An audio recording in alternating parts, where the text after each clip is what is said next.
The tea, Miss Hytes, is that you got the sweetest gig that could ever be gotten. I really did. I still can't believe it. It's just like a dream. It's so crazy. The gig that all the other girls are gnashing and fuming over. They're giving you a lot of love, but we've definitely heard from all the different girls like, well, look at what Miss Brooklyn got. I mean, it pays to be Canadian, I guess. Thank God I was the first Canadian on. Like, I just really lucked out. I really can't even believe that it actually happened. I remember right after we filmed season 11, I was in the World of Wonder offices, and I was just talking to them about doing a Wow Presents Plus show. And then I was like, you know what? I would really love it if there was a Canada's Drag Race. Like one day, maybe down the line, I'd love to like be a guest on it or something. Just like put it out there, and then like cut to like 9 months later, they're like, hey, so do you want to be a permanent judge on Canada's Drag Race? Wow. I was like, I couldn't believe it. So who called you? Was it RuPaul? It was not Ru. I did talk to him about it at the Emmys though when I saw him, and he was very sweet. I actually could not tell you who called me. I think it was my agent, and he was kind of going back and forth with them. But it's such a blur. It was a similar feeling though to getting the call to be on Drag Race itself. And then I get this call to actually judge it, and I couldn't believe it. Because, with Drag Race, like, you get on the show, and then you have a very small window to kind of make your mark and do your thing before the next crop of girls comes along. And so I was like, well, I didn't win. Fuck, what am I going to do? Right. And then literally right after I didn't win, they're like, hey, do you want your own show? And I was like, I guess. I mean, I could. Now, how did you prep for the shoot? Like, those are big shoes to step in. We've never seen a drag queen on the judging panel, certainly not in a host role on a Drag Race show. What was your preparation?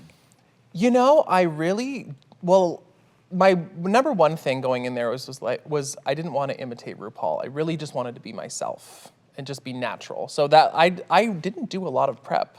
Like I know I have good taste and I know I have a good eye, so I knew I was going to give good critiques. And then I just kind of went in there and just said, you know what, I'm just going to be relaxed and I'm going to be Brooklyn. And I'm just going to be myself. So that's what I did. And what was it like stepping into that role of mentor and judge? It was really fun, actually. It was way more fun than competing, I have to say. I bet. But it was still really stressful. I remember the first week, after the elimination, I cried. Because I thought it was gonna be all fun. I was excited to send some bitches home. That evil drag queen side came out a little bit. And then it happened, and I was like, I remember that one of the producers came into my room. They're like, "Are you okay?" And I was like, "No!" And I just started bawling because I know how that feels. I understand the pressure and the stress you feel when you're standing on that stage, and the amount of money you've spent, the passion you have for being there, and it was just really, really hard. But it was really fun at the same time to get to see the girls improve week after week and get better and better and take our critiques and grow and kind of get out of their own heads. It was cool. And what a great crop of talent. I mean, I love Canadians personally, yeah. and I love Canada, but I was very happy to see the variety of drag queens that were there. The whole different spectrum of drag was really nicely represented. It's a great, great, great group of queens. There's just so much personality. There's so much personality. That's what everyone keeps saying. People, the biggest thing I've heard from people, they're like, it reminds me of early Drag Race.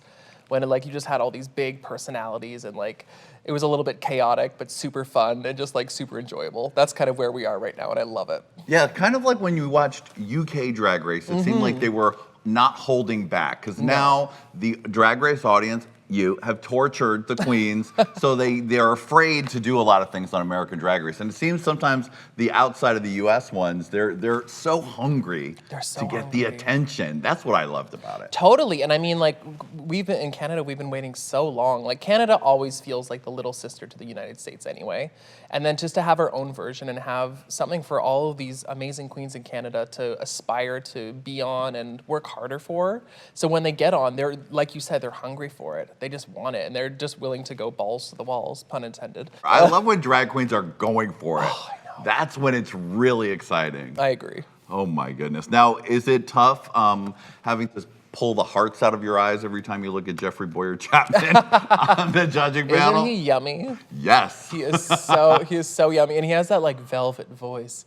Everything he says is just like, oh, I told him he should be a phone sex operator. Oh, well, he certainly did a little bit of that on that appearance on All Stars with RuPaul. Exactly. I was like, damn, girl, okay. All right. Right in your fantasy, RuPaul. I know, There you go. Get what you want. It was very that. Yeah, he's amazing, and Stacey's so much fun too. She's such a kook.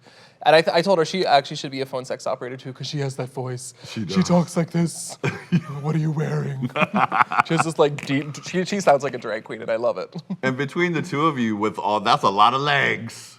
Girl, she knows how to walk a runway. It's so funny. Every time you see her walk a runway, just know that in the corner is me and Jeffrey, like literally screaming, "Yes, bitch, you better work!" I would walk the runway first, and then she would walk after, so I could watch her because I was obsessed with her runway walk. Amazing. Well, congratulations on that. you. What a great opportunity. I'm very excited to see how it all turns out. So am I. All right, yeah, probably because it ended in many different ways, whatever that is. Yeah, well, yeah, and like I only saw, the cool thing is I'm watching the show and I'm seeing so much new too, because I only saw the runways. Right. And like the challenges I was a part of, but everything else, like the interviews, like the untucks, I have no idea. So Right. I'm watching the show too, and I'm like, oh my God, that happened. You're like, that's why they were so mad at Right? her. They're like, oh, that shady bitch. Winning Miss Continental, honey, Especially is as a boy. no joke. No, I think I'm one of a very small group of boys to ever win it. I mean, it's known as like the goddess pageant, and most of the winners and competitors are just these beautiful, beautiful trans women. And there are boy queens scattered in, but it's known for the trans women that go into it. And well, Naisha won too, Naisha Lopez. Yep. She actually crowned me Miss Continental. So That's we had great. back-to-back boys. Yes, the two Which was great queens. Very shocking for Miss Continental. That Very means you really shocking. must have done it. Oh yeah, the girls were not happy. It was it was crazy, and I mean that's really what changed my life, because I got from Miss Continental, the owners of Play Dance Bar in Nashville were there, and they offered me a job, and sponsored me for a work visa. So that's kind of what got me back into the States Right. after 3-4 years in Canada, and then that's what allowed me to apply for RuPaul's Drag Race, and that's kind of where it all snowballed from. Now, when you got your drag mother, were you already working, doing things, and then she helped refine it, or what was that relationship like? Well, I started coming back to Toronto when I was still with Ballet Trocadero. Like when I would have time off, I'd come back and do like a little bit of drag here and there, and that's kind of when we started talking, and I told her I wanted to move back and start doing it seriously. And then I remember I was back probably about a year before I moved back to Toronto full time. I came back and I was doing a show, and she had me at her show, and she's like, okay, I'm gonna bring you on next. And I was like, okay. And at the time, my name was Bianca. Oh. Just Bianca. Sorry, Bianca Del Rio. Just Bianca, mind you, because I was that creative with the names. Right. So I was waiting to come on, and I'm in the back room, and she's like, please welcome to the stage my newest drag daughter, Brooklyn Hytes. And I was just like, Who is she? who is she? Where is she? Where's your other daughter? And my sister Alicia was like, girl, she's talking to you. And I was like, what? Oh, shit. So up I went, and that's how I got named. She just named me. She's like, that's your name now. And I was Wow. like, okay. By proclamation. Yeah, it was very that. I was like, cool, let's party. What was that first number? That was not my first number of drag. The first number I ever did as Brooklyn Hytes, I believe, was Before He Cheats by Carrie Underwood. Wow. And the only shake and go screen door lace front wig from the beauty shop with the tight Taylor Swift curl. I think I had a honey. gold. I posted a picture on my Instagram of it actually recently. It's like a little gold strapless mini dress, just very mall drag.